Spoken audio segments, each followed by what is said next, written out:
ॐ नमो भगवते वासुदेवाय।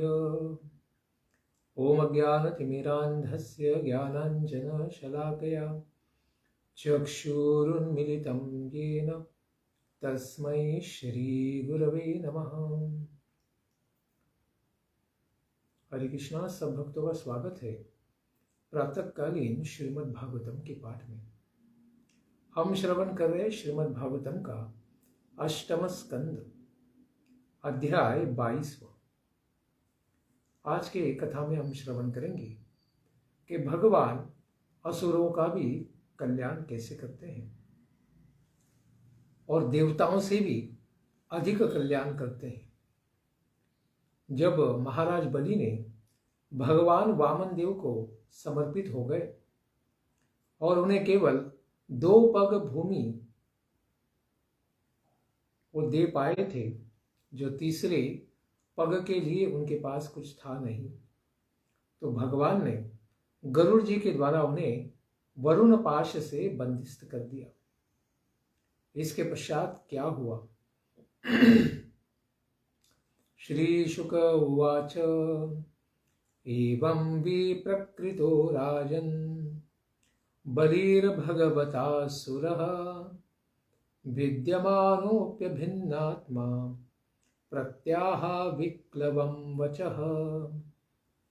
शुभदेव गोस्वामी कहते हैं, राजन परीक्षित, इस तरह से श्री भगवान के द्वारा तिरस्कृत किए गए असुर महाराज बलि धैर्य से विचलित किए जाने पर भी विचलित हुए बिना धैर्य पूर्वक कहते हैं, बलिरुवाच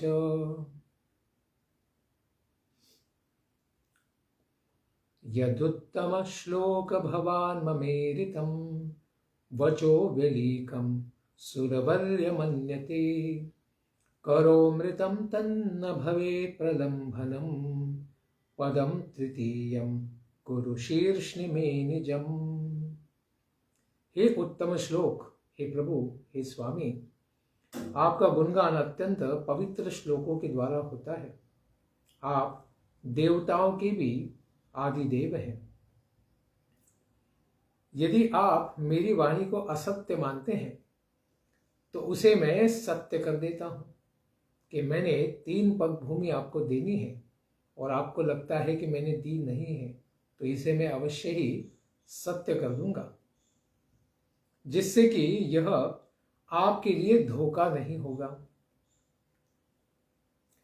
आप अपना तीसरा पैर फिर कृपा करके पद में शीर्षनी करो तो मेरे सिर के ऊपर ही धारण कीजिए, क्योंकि अभी तक आपने सारे ऊपर के लोग धरती और नीचे के लोगों को भी आपने नाप लिया है, लेकिन यहां पर तो हे प्रभु मैं बाकी हूं, तो आप मेरे सिर के ऊपर ही आपका तीसरा पग धारण कीजिए, जिससे मुझे कृपा भी मिलेगी और आपको दिया हुआ मैंने जो संकल्प है वह भी पूरा हो जाएगा। ये उत्तम श्लोक इस संबोधन के द्वारा बलि थोड़ा व्यंग ही करते हैं। कहते हैं कि मेरी प्रतिज्ञा असत्य नहीं है। आपने वामन रूप से मांगा और उसके बाद आपने दूसरा ही रूप धारण कर लिया। उसी रूप के द्वारा अगर आप 3 पग जमीन लेते तो कितनी होती? फिर भी यदि आप असत्य मानते हैं तो भी इसे मैं सत्य कर देता हूं। मेरा कथन कभी कपट नहीं बनना चाहिए। आप मेरे सिर के ऊपर ही अपना तीसरा पग रख दीजिए। आप यह न माने कि 2 पगों से विश्व को नाप लेने वाले मेरे लिए तुम्हारा सिर पर्याप्त नहीं होगा। वित्त के द्वारा यदि आपको 2 पग पूरे हो गए तो वित्तवान जो उस वित्त का मालिक है वो वित्त की अपेक्षा तो अधिक मूल्यवान है। अतएव यह उन दोनों पगों से भी अधिक ही होगा। इसलिए आप अत्यंत ही संतुष्ट हो जाएंगे।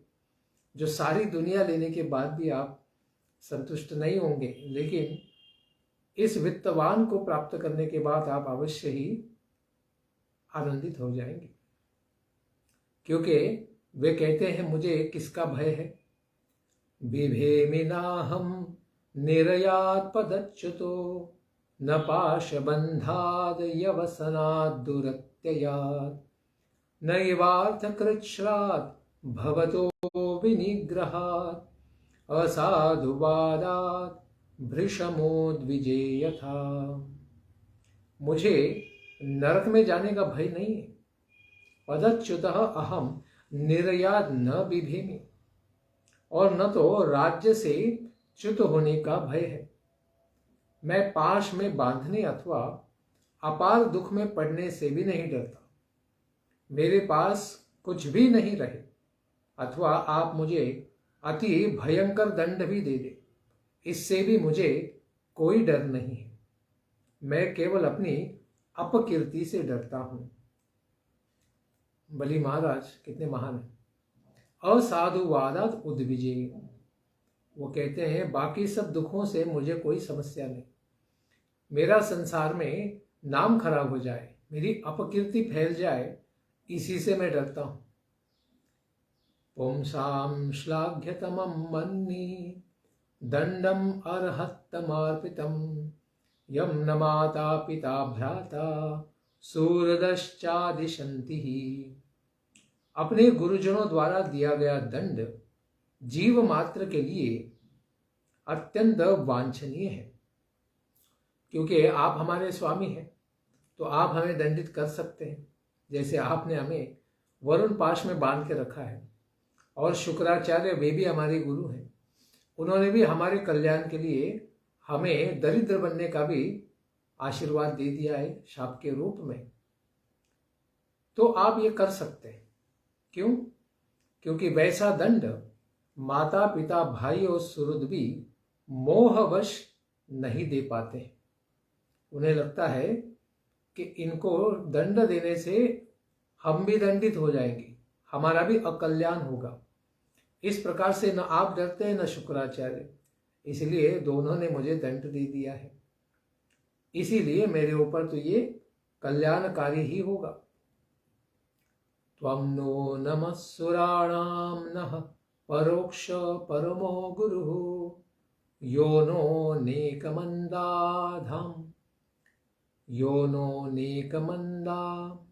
मदांधानां विभ्रंश चक्षुरादिशत्। आप त्वम हम सब असुरों के परोक्ष रूप में परम गुरु ही हैं। असुरानाम नूनम पारोक्ष परमः गुरु, आप हमारे परम गुरु ही हैं।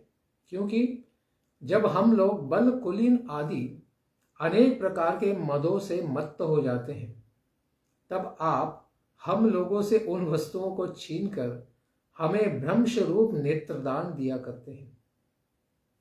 इसलिए हमारे आंखों में आप अंजन डालते हैं, ताकि हम जो मद में अंधे हो जाते हैं तो हमारी आंखें खुल जाए और हम आपके चरणों का दर्शन कर सकें। इसीलिए बड़े कल्याण के द्वारा आप हमें सही स्थिति में ले आते हैं, लेकिन उसके लिए दंड की आवश्यकता होती है। इसीलिए आप हमें दंडित करते हैं।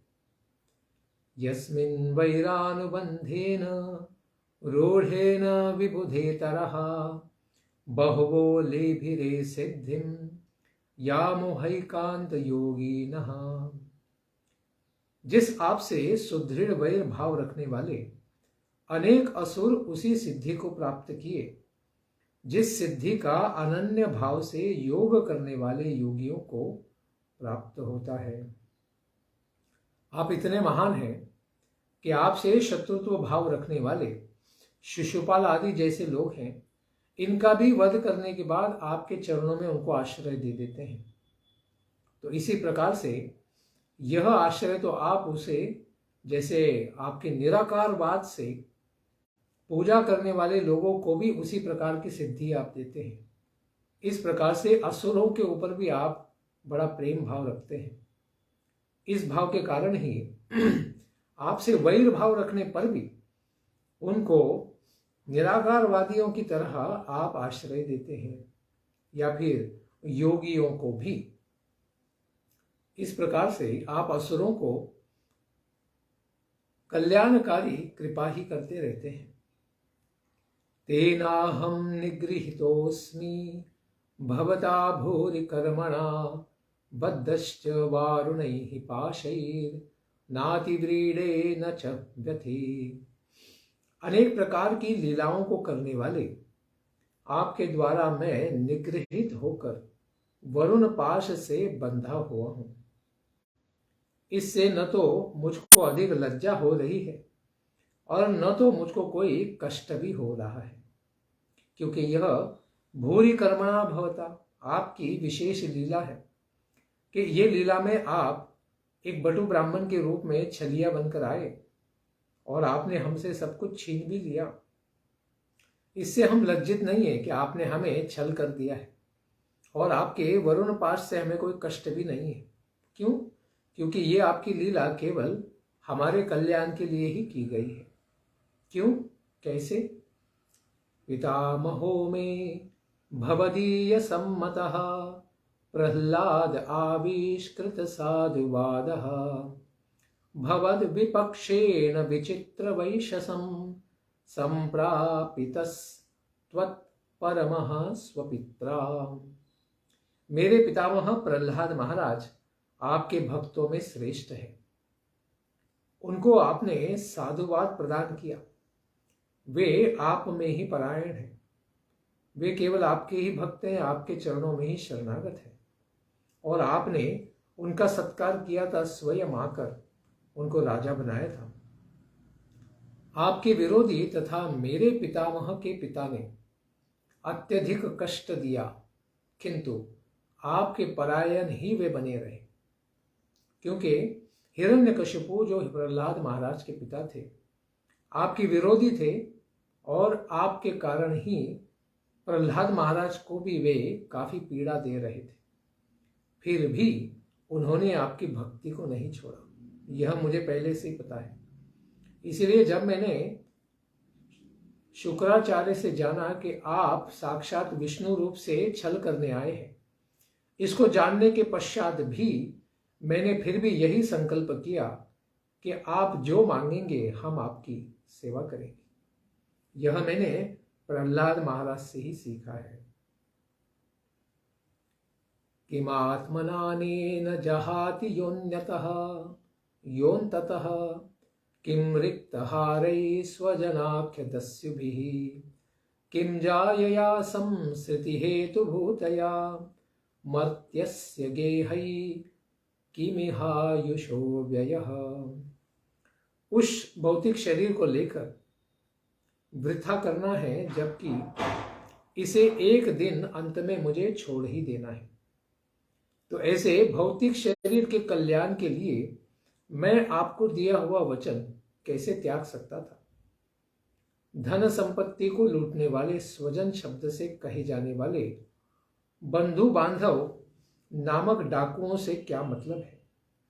उस स्त्री से भी क्या लाभ है, जबकि वह इस संसार चक्र में डालने वाली है, तथा जब मर ही जाना है तो घर से भी क्या मोह रखना, उसको भी तो एक दिन छोड़ना ही है।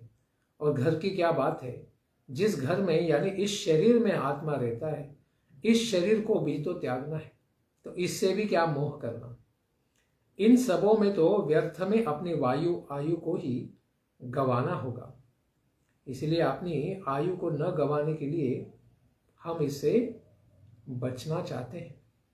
इसलिए आप जब हमारे द्वार पर ही आ गए, हमारे सत्र में ही आ गए हैं, तो आपको प्रसन्न करके हम क्या नहीं पा सकते, जो न शरीर न घर न संपत्ति किसी के द्वारा भी पाया नहीं जा सकता है। ऐसे आप ही हमारे सामने आने से हमारा परम कल्याण ही होगा। इत्थं सनिश्चित्य पितामहो महान अगाध बोधो भवतः पाद पद्मं ध्रुवं प्रपेदे यह कुतो भयं जनात् भीत स्वपक्ष क्षपणस्य सत्तमः। इस तरह से निश्चय करके अगाध ज्ञान संपन्न महान तथा सात्विकों में भी श्रेष्ठ मेरे पितामह महाराज श्री प्रह्लाद जी इस संसार से भयभीत होकर दैत्य वंश का विनाश करने वाले आपके सभी प्रकार के भयों से रहित तथा ध्रुव आपके ही दिव्य चरण कमलों की शरणागति किए हैं। ध्रुवाम भवतः पाद पद्मम प्रपैद। संसार से तो सारे संसार ही जीव जो है वो डरते हैं, लेकिन उसके बाद भी आपके चरणों का आश्रय नहीं लेते। लेकिन असुर कुल में होने पर भी प्रहलाद महाराज ने आपके चरणों का आश्रय लेकर इस भय को पार कर दिया था। तो हम भी आपके दिव्य चरण कमलों को प्रसन्न करके अगर संसार भय को पार कर सकते हैं, तो संसार की आसक्ति को लेकर हम आपको किस प्रकार से दिया हुआ संकल्प पूरा नहीं करेंगे। अथाहमप्यात्म रिपोस्तवान्तिकं दैवेन नीतः प्रसभं त्याजितश्रीः इदं कृतान्ति कवर्ति जीवितं यया ध्रुवं स्तब्धमतिर्न बुध्यते। अब मैं भी उसी दिव्य दृष्टि से अपने शत्रु आपके चरणों के सन्निकट ऐश्वर्य लक्ष्मी से रहित बनकर, सारे संसार को तो आपने ले लिया, उस दैव के द्वारा बलात् पहुंचा दिया गया हूं। दैव की कृपा हो गई है, जो पता नहीं है हमने कौन सा पुण्य किया था कि आप हमारे पास आए और स्वयं ही आपके चरण कमलों का आपने दर्शन दिया है। इस प्रकार से लक्ष्मी से दूर होकर हम नारायण के चरणों में आ गए। वह ऐश्वर्य लक्ष्मी ऐसी है कि उसके कारण हम अज्ञानी बन गए थे। यहां स्पष्ट रूप से बलि महाराज कहते हैं कि जिनके पास लक्ष्मी है लेकिन नारायण नहीं है, वे अज्ञानी होते हैं। इसीलिए लक्ष्मी का वाहन उल्लू होता है, जिसको कोई भी बुद्धि नहीं होती, तो वह भगवान नारायण के बारे में कुछ भी नहीं जानता है। इसी प्रकार से बलपूर्वक जब बलि महाराज और दैत्यों ने ऐश्वर्य लक्ष्मी, स्वर्ग लक्ष्मी को छीन लिया था इंद्र से, उसके कारण वे ज्ञानवान नहीं बने, वे केवल अज्ञानी ही बने हुए थे। यह जीव अपने जीवन काल के पंजे में पड़ा हुआ यह सब नहीं जानता है। कहते हैं कि हम तो असुर हैं, तो ऐसे भी हमारे पास बुद्धि नहीं है, और उसमें भी मदमत्त करने वाली ऐश्वर्य लक्ष्मी अगर प्राप्त हो जाए तो और दिमाग काम नहीं करेगा। इस प्रकार से आपने बड़ी कृपा पूर्वक बलपूर्वक लक्ष्मी को हमसे अलग कर दिया है, और अलग करने से अभी हम आपके चरण कमलों को देख पा रहे हैं।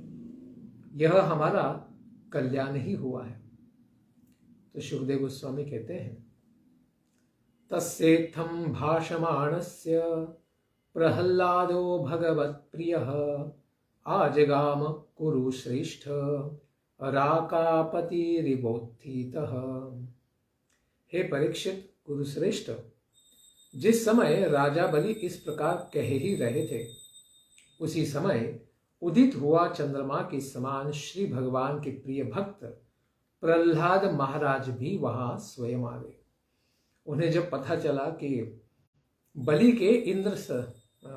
के यज्ञ सत्र में स्वयं साक्षात वामन देव प्रकट हुए हैं, तो उनके दर्शन के लिए प्रहलाद महाराज भी वहां पर स्वयं ही प्रकट हो गए।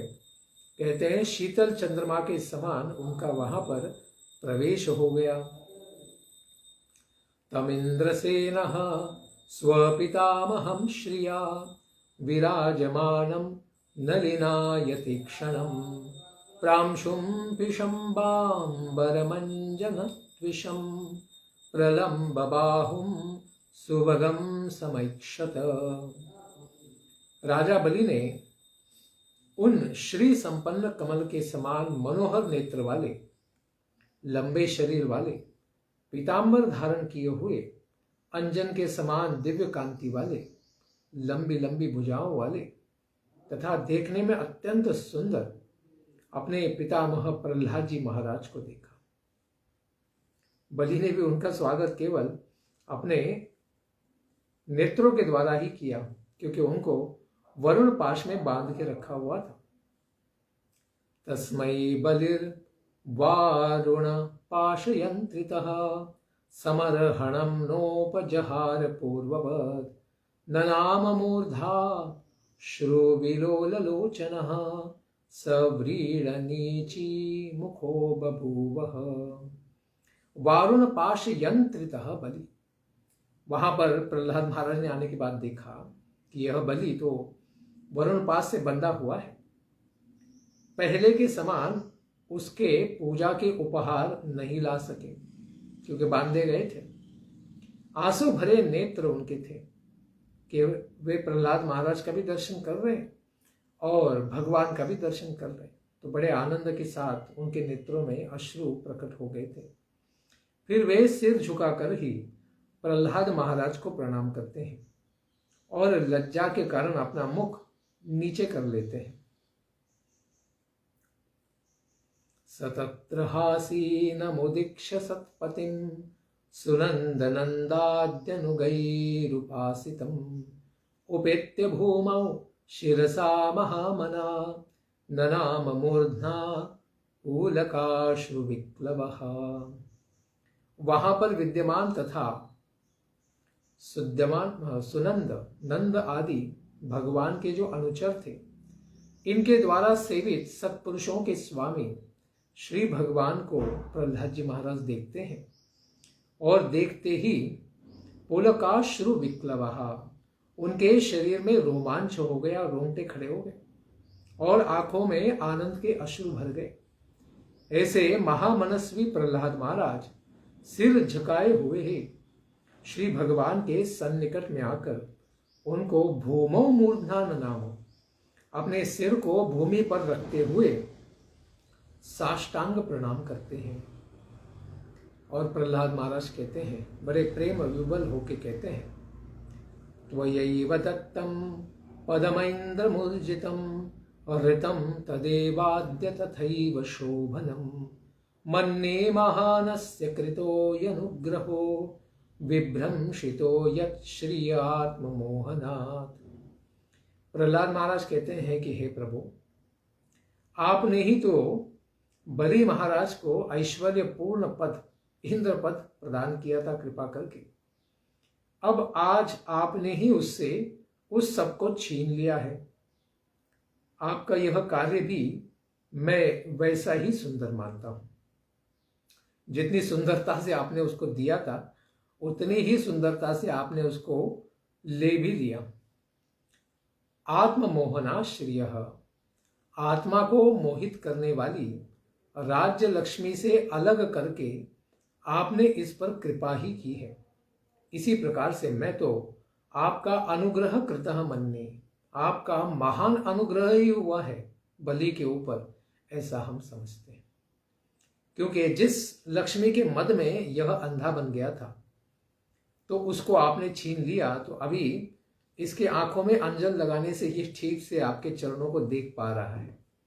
क्योंकि आत्मा को भी मोहित कर देती है भौतिक संसार की लक्ष्मी या लक्ष्मी की छाया, माया, जिसके द्वारा हमें लगता है कि हम ही नारायण हैं, हम ही संसार के स्वामी हैं, हम ही पृथ्वी का, सारे संसार का भोग करेंगे।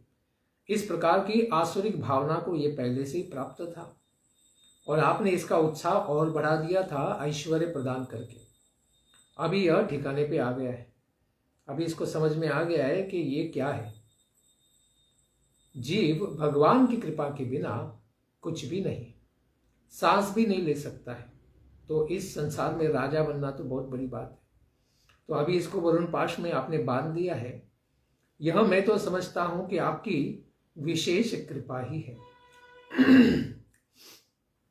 इसी बात को पुनः कहते हैं, यया हि विद्वान् अपि मुह्यते यतस् तत्को विचष्टे गतिमात्मनो यथा तस्मै नमस्ते जगदीश्वराय वै नारायणायाखिल लोक साक्षिणे।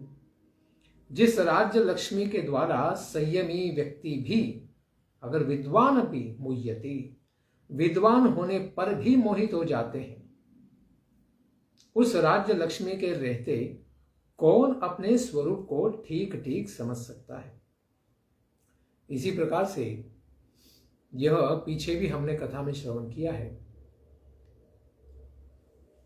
कि व्यक्ति जब राजा बनता है तब वह आत्म साक्षात्कार को भूल जाता है, आत्मा को कुछ भी नहीं समझता है, परमात्मा को भी यानी उनके ज्ञान को भी वह धारण नहीं कर पाता है, क्योंकि उसे लगता है कि वही संसार का स्वामी है। इस प्रकार विद्वान लोग भी मोहित हो जाते हैं अगर उनके पास राज्य और लक्ष्मी आ जाए। तो ये तो बेचारा बलि, ये तो असुर है, इसका बुद्धि भेद होना तो स्वाभाविक ही था। इस प्रकार से यह आपको ठीक से नहीं समझ सका। उस लक्ष्मी को छीनकर महान उपकार करने वाले संपूर्ण जगत के आप स्वामी हैं और हमारे भी स्वामी हैं। ऐसे भगवान श्री नारायणाय जगदीश्वराय तस्मै नमस्ते। ऐसे नारायण भगवान जगदीश्वर को हम नमस्कार करते हैं, जिन्होंने हम असुरों की बुद्धि को ठीक ठीक जगह पर लाया है। इस प्रकार प्रार्थना करने पर सुखदेव गोस्वामी कहते हैं, तस्यानुशृण्वतो राजन् प्रह्लादस्य कृतांजलिः हिरण्यगर्भो भगवान उवाच मधुसूदनम्। हे राजन परीक्षित, हाथ जोड़े हुए प्रहलाद जी महाराज के सामने ब्रह्मा जी ने भगवान मधुसूदन वामन देव से कुछ कहा। बद्धम वीक्ष पतिम साध्वी तत्पत्नी भय विह्वला प्रांजलि प्रणतोपेन्द्रम बबाशे वांगमुखी नृप। हे राजन,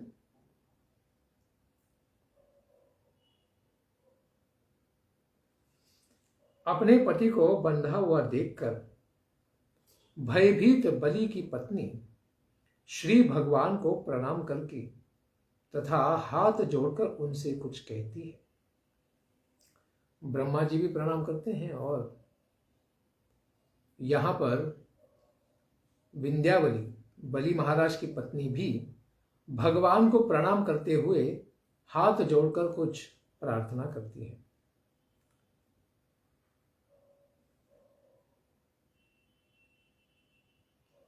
तो जब ब्रह्मा जी ने देखा कि वे तो जा रहे थे भगवान से कुछ कहने, लेकिन तुरंत ही बीच में विंध्यावली बलि की पत्नी सामने आकर भगवान को प्रणाम करती है, तो ब्रह्मा जी पीछे हो जाते हैं और ब्रह्मा जी क्षण भर के लिए चुप हो जाते हैं। और इस प्रकार से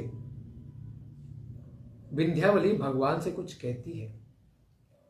क्रीडार्थमात्मन इदं त्रिजगत् कृतं ते स्वाम्यं तु तत्र कुधियो पर ईश कुर्युः कर्तु प्रभोस्तव कीमस्यत आवहन्ति त्यक्त रियस्तद अवरोपित कर्तृवादः। विंध्यावली ने कहा कि हे स्वामी, हे ईश, हे प्रभो, आपने अपनी क्रीडार्थम इदम त्रिजगतम कृतम, अपनी क्रीड़ा यानी लीला करने के लिए ही तीनों लोकों की रचना की है। आप ही इस जगत के कुर्युः करता है, पालक है और संहरण करता भी है। वे लोग तो अज्ञानी ही हैं जो अपने आप को इस जगत का स्वामी मान लेते हैं, और ये महात्मा बलि भी ऐसे ही मानते थे। ये भी अज्ञानी है। आपकी माया से मोहित होकर ही निर्लज्ज हम लोग आपको क्या समर्पित करेंगे? किस प्रकार से हम मंदबुद्धि लोग आपको प्रसन्न कर पाएंगे?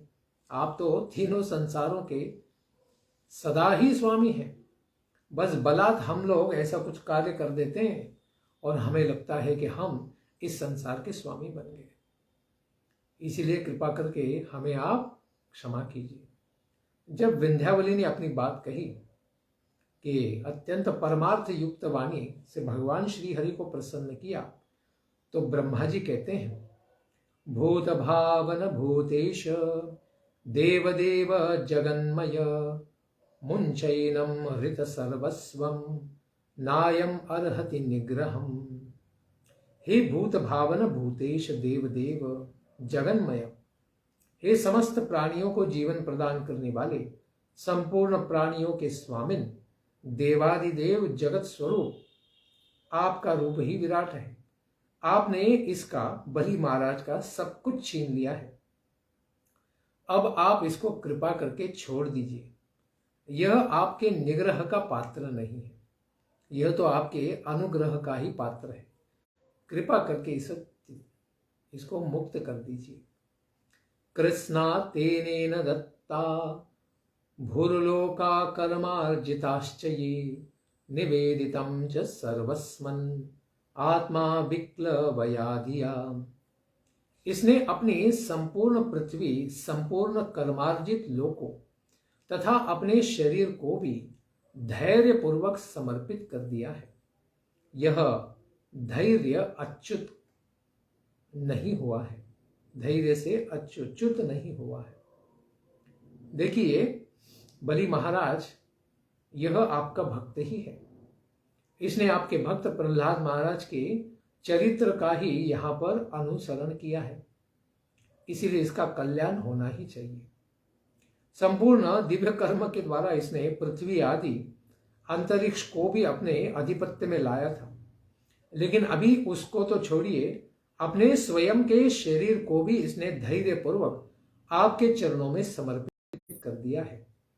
इसलिए इसने अपना धैर्य या निश्चय यानी आपके भक्ति भाव को त्यागा नहीं है, इसीलिए इसका कल्याण होना ही चाहिए। यत्पादयोरषटदिः सलिलं प्रदाय दुर्वांकुरैरपि विधाय सन्तिं सपर्याम् अप्युत्तमां गतिमसौ भजते त्रिलोकीं दाश्वान विक्लवमनः कथमातिमृच्छेत्। आपके जिन चरणों पर सच्चे मन से जल का अर्घ्य देकर कोई भी उत्तम गति को प्राप्त कर लेता है, केवल आपके चरणों का अभिषेक करने से, इसने भी तो किया है। इसने तो प्रसन्नता पूर्वक आपको केवल पाद प्रक्षालित जल, मतलब पाद के ऊपर प्रक्षालन के लिए जल अर्पित नहीं किया, इसने तो आपके तीनों चरणों में समाने वाले सारे संसार को आपके चरणों में समर्पित कर दिया है। फिर कथम आतिमृच्छेद, इस प्रकार सब कुछ समर्पित करने के बाद यह बलि दुख का भागी कैसे हो सकता है? हम तो केवल आपके चरणों की वंदना करने से ब्रह्म पद को प्राप्त है, तो इसने तो सब कुछ आपके चरणों में समर्पित कर दिया है। हे प्रभु, आप इसका कल्याण कीजिए। तब भगवान कहते हैं, ब्रह्मण्यमनुगृह्णामि तद्विशो विधुनोम्यहं यन्मदः पुरुषः स्तब्धो लोकं मां चावमन्यति। श्री भगवान ने कहा, हे ब्रह्मन, मैं जिसको अनुगृहित करता हूं उसका धन छीन लेता हूं। हे ब्रह्मन, अहम यम अनुगृह्णामि तत् विषः विधुनोमि, क्योंकि उसके हृदय में अकल्याण करने वाला लक्ष्मी पर प्रति, काम भोगों के प्रति आसक्ति का जो मल है, वह उस रूपी धन को मैं छीन लेता हूं, उसे मैं भिखारी बना देता हूं।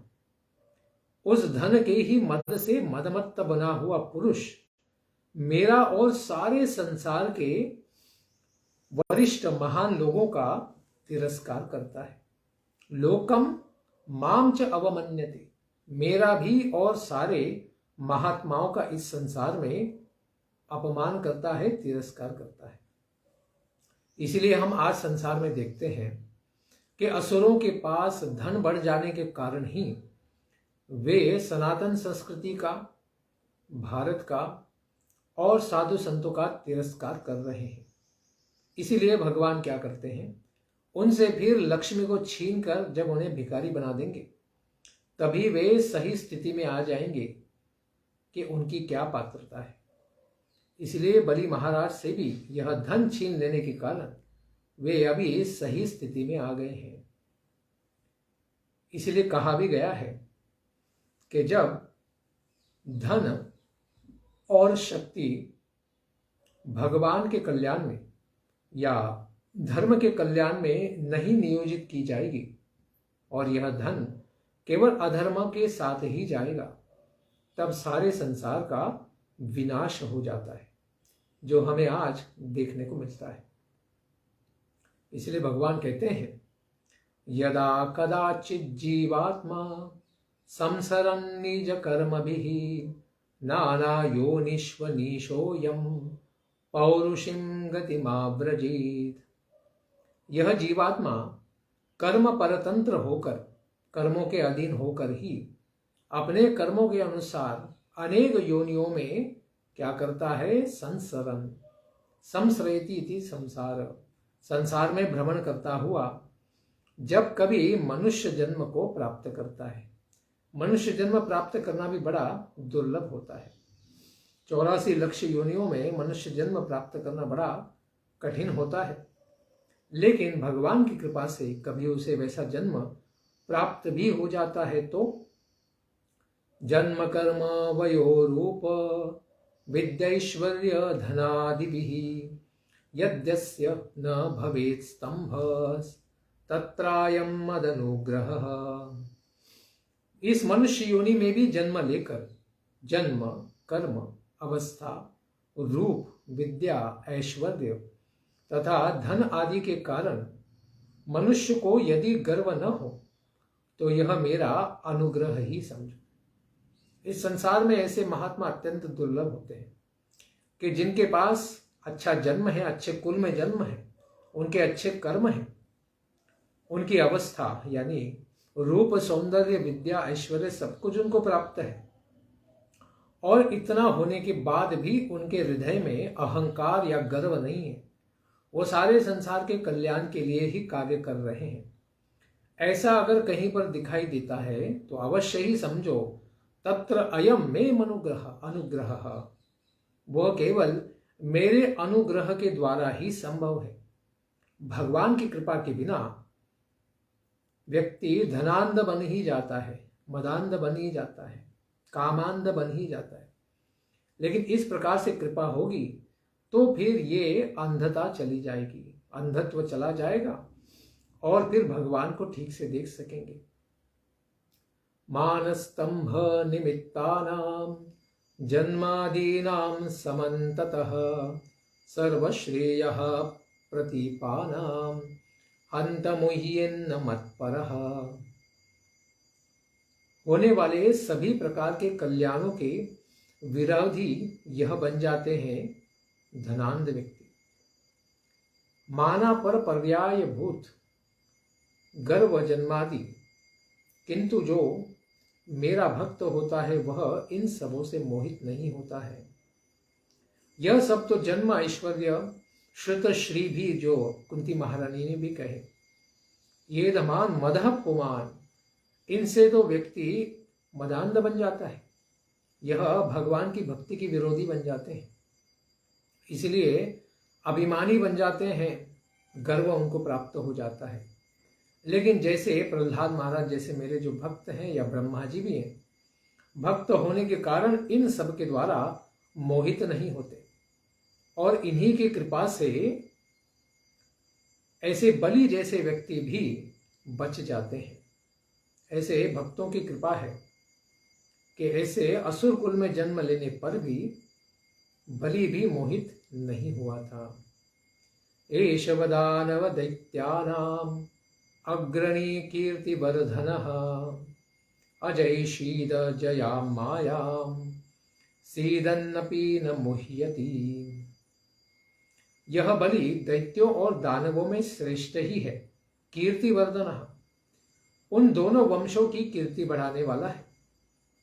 जिस माया को कोई जीत नहीं सकता, अजयाम मायाम, भगवान की बहिरंगा शक्ति माया को नहीं जीत सकता है सामान्य व्यक्ति, उस माया को इस बलि ने असुर होने पर भी जीत लिया है। यह मेरे भक्त की कृपा से ही हुआ है। इतना दुख होने पर भी यह मोहित नहीं हुआ। यह बड़ा ही विशेष कार्य हुआ है इसके द्वारा। कैसे? क्षीण रिक्तच्युतः स्थानात् क्षिप्तो बद्धश्च शत्रुभिः ज्ञातिभिश्च परित्यक्तो यातनामनुयापीतः गुरुणा भर्त्सितः क्षिप्तो जहौ सत्यं न सुव्रतः छलैरुक्तो मया धर्मो नायं त्यजति सत्यवाक्। इससे मैंने धन भी छीन लिया और राजपद से भी इसको हटा दिया। विभिन्न प्रकार के आक्षेप इसके ऊपर चलाए। शत्रुओं ने इसको बांध भी दिया, गरुड़ ने इसको बांध भी दिया। इसके बंधु बांधव भी इसको छोड़कर चले गए। इसके असुरों ने मेरे ऊपर आक्रमण किया था, लेकिन मेरे अनुचरों ने उनको भगा दिया। वे भी सब सूतल में जाके भाग गए। इसको इतनी यातना दी गई और इसके गुरु शुक्राचार्य ने भी इसको बड़ा डांटा और अंत में इसको श्रीहीन होने का शाप भी दे दिया। किंतु इस दृढ़ व्रती बलि महाराज ने अपनी प्रतिज्ञा नहीं छोड़ी। इसके पत्नी ने भी इसकी भर्त्सना कर दी है। अपने मन में छल रखकर इसके धर्मोपदेश किया गया था, किंतु इस सत्यवादी ने अपना धर्म नहीं छोड़ा। शुक्राचार्य ने तो पाखंड नीति बताई थी, छल धर्म भी बताया कि अपने जीवन को संकट में देखते हुए ब्राह्मण को या भगवान को भी दिया हुआ वचन तुम पीछे ले सकते हो। इस प्रकार से शुक्राचार्य ने छल धर्म का भी उपदेश किया। फिर भी इस सत्यवादी ने हरिश्चंद्र की तरह उसे नहीं माना और दृढ़ भक्ति में ही संकल्प किया और मुझे जो संकल्पित किया हुआ था 3 पग देने का, उसी विचार को इसने पूर्ण किया। एष मे प्रापितः स्थानम् दुष्प्रापम् अमरैरपि सावर्णैरन्तरस्यायं भवितेन्द्रो मदाश्रयः। इसीलिए जैसे ब्रह्मा ने प्रार्थना की है, इसका अवश्य ही कल्याण होगा। इसने तो सारे तीनों लोगों को मेरे चरणों में समर्पित कर दिया है, तो अवश्य ही इसका लाभ होगा। कैसे? अमरैरपि दुष्प्रापम। अरे जो देवताओं को, इंद्र को भी प्राप्त करने में बड़ा कठिनाई से प्राप्त होगा, स्थानम प्रापितः, ऐसे दिव्य स्थान को मैं इसे प्रदान करता हूं। सावर्णी मनवंतर में यह मेरा भक्त इंद्र होगा।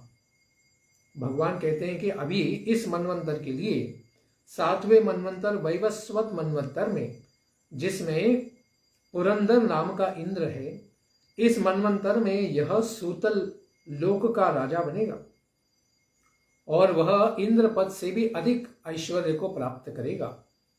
क्योंकि इंद्र को तो पीड़ा देने वाले बहुत असुर हैं, लेकिन सूतल लोक में न देवता न असुर इसको किसी भी प्रकार की पीड़ा नहीं दे पाएंगे। ऐसा सारे सुखों और समृद्धियों के साथ सूतल मैं इसे देता हूं एक मनवंतर के लिए। और अगले मनवंतर में, 8वें मनवंतर में, मैं स्वयं ही सार्वभौम अवतार लेकर इसको अगला इंद्र यानी 8वां इंद्र बना दूंगा। इस प्रकार से अत्यंत कल्याणकारी इंद्रपद को ये विभूषित करेगा।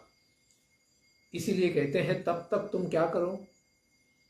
तावत् सूतल मध्यास्ताम विश्वकर्मा विनिर्मितम यन्ना धयो व्याधयश्च क्लमस्तंद्रा पराभवः नोपसर्गा निवसताम संभवन्ति ममेक्षया। तब तक मेरे ही भक्त और सेवक देवताओं के स्थापत्य कला के अधिपति विश्वकर्मा के द्वारा निर्मित सूतल लोक में निवास करो। किसके साथ? प्रहलाद महाराज के साथ निवास करो। उनकी अध्यक्षता में वहां राजा बने रहो। वहां पर रहने वाले जीवों को मेरी कृपा दृष्टि के कारण कभी भी आधि, व्याधि, थकान, तंद्रा और पराजन नहीं होते। इस प्रकार सबका कल्याण होगा, केवल तुम्हारा नहीं। तुम्हारे साथ सारे असुर वहां रहकर इन सब संसार के दुखों से मुक्त हो जाएंगे और न तो तुम सबों को किसी प्रकार का विघ्न भी प्राप्त होगा। इंद्रसेन महाराज याहि भो भद्रमस्तुते सूतलम स्वर्गिभिः प्रार्थ्यम ज्ञातिभिः परिवारितः। हे इंद्र की सेना के समान विशाल सेना वाले महाराज बलि, भद्रम ते अस्तु, आपका कल्याण हो। आप अपने सारे बंधु बांधवों, राक्षसों, असुरों के साथ, जिसे देवता भी प्राप्त करना चाहते हैं, स्वर्गी भी प्रार्थ्यम सूतलम याहि, ऐसे दिव्य सूतल लोक में चले जाओ। न त्वाम अभि भविष्यन्ति लोकेशः किमुता परे, त्वच्छासनाति गान्धै दैत्याश्चक्रम में सुदहिष्यति। कहते हैं कि तुमको लोकपाल भी वहां पर पराजित नहीं कर सकते। देवता वहां आएंगे नहीं, और कोई वहां पर आ भी गया तो तुम्हें कभी जीत नहीं पाएगा। तो दूसरे लोगों की तो बात ही क्या है, अपरे की मुत, असुर लोग तो आक्रमण करेंगे ही नहीं, उनकी इच्छा भी नहीं होगी। तुम्हारी आज्ञा का उल्लंघन करने वाले दैत्यों को मेरा स्वयं का सुदर्शन चक्र ही उन्हें काट डालेगा। मे चक्रम, मेरा सुदर्शन चक्र ही सुदहिष्यति, मैं स्वयं ही तुम्हारे द्वारपाल बन के वहां पर क्या करूंगा, पहरा दूंगा। अगर तुम्हारा अकल्याण करने के लिए कोई जीव आ जाएगा या कोई राक्षस उपद्रव करेगा तो मैं स्वयं ही सुदर्शन चक्र से उसे काट डालूंगा।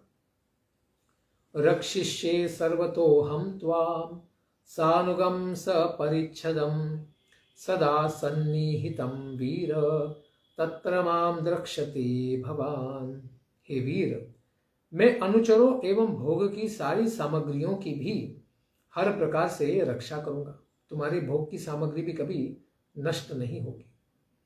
वहां तुम मुझको सदैव अपने पास ही देखोगे, अपने द्वार पर ही खड़ा देखोगे, क्योंकि मैं तुम्हारी सारी सूतल नगरी की मैं रक्षा करूंगा द्वारपाल बनते हुए।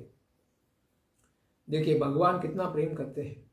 एक ही अवतार में भगवान इंद्र के भाई भी बने, उपेंद्र बने, और वे स्वर्गलोक में अधिष्ठित हो जाएंगे और उसी के साथ अपना विस्तार करके सूतल लोक में बलि का भी कल्याण करेंगे।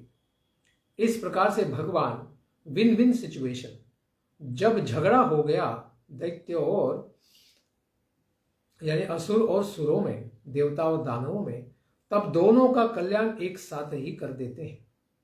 इसी प्रकार से हमें भी जीवन की अवस्थाओं में जब दो गुटों में झगड़ा हम देखते हैं तो ऐसे विन विन सिचुएशन, दोनों पक्षों का कल्याण करने की बुद्धि रखनी चाहिए। इसी के लिए हमें भगवान वामन देव के चरणों को स्मरण करना चाहिए। उनका स्मरण करने से ही हमें इस प्रकार की बुद्धि प्राप्त हो जाएगी, जिस प्रकार से हम संसार में समन्वय को बिठा सकते हैं और सारे लोगों का कल्याण भी कर सकते हैं। तत्र दानव दैत्यानां संगाते भाव आसुरः, दृष्ट्वा मदनुभावं वै सद्यः कुंठो विनक्ष्यति।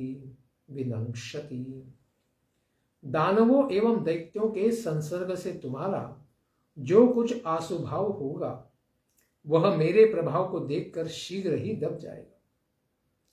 कभी कभी इन असुर और दानवों के द्वारा इनके संग में रहने के कारण कभी कभी तुम्हारे हृदय में आसुरी भाव भी प्रकट होगा, लेकिन फिर भी मद अनुभावं दृष्ट्वा, सदा ही मेरा दर्शन करने के कारण तुम्हारे हृदय में जो भी कुंठा, चिंता उत्पन्न होगी, विनंक्षति, वह मेरे कृपा के द्वारा नष्ट हो जाएगी। असुर भाव मैं उत्पन्न नहीं होने दूंगा, और अगर संग के द्वारा, दैत्यों के संग के द्वारा कभी उत्पन्न हो भी गया तो मैं तुम्हारा उस भाव से रक्षण करूंगा, तुम्हारा सर्वथा कल्याण करूंगा, भागवती बुद्धि बना के रखूंगा। इस प्रकार का अति विशेष आशीर्वाद भगवान वामन देव ने दिया। इस प्रकार से हम समझ सकते हैं कि भगवान सुर और असुर दोनों के ऊपर समान प्रेम करते हैं, क्योंकि सारे जीव भगवान के ही अंश हैं और दोनों का एक साथ ही कल्याण करना ही भगवान का संकल्प होता है। इसी प्रकार से यहाँ पर भगवान वामन देव जी ने इंद्र और बलि दोनों का भी सत्कार किया, सम्मान किया, कल्याण किया। ऐसे श्री भगवान को बारंबार प्रणाम है। इसके पश्चात की लीला को हम श्रवण करेंगे कल के प्रातःकालीन सत्र में। धन्यवाद। हरे कृष्णा। ग्रंथराज श्रीमद् भागवतम की जय।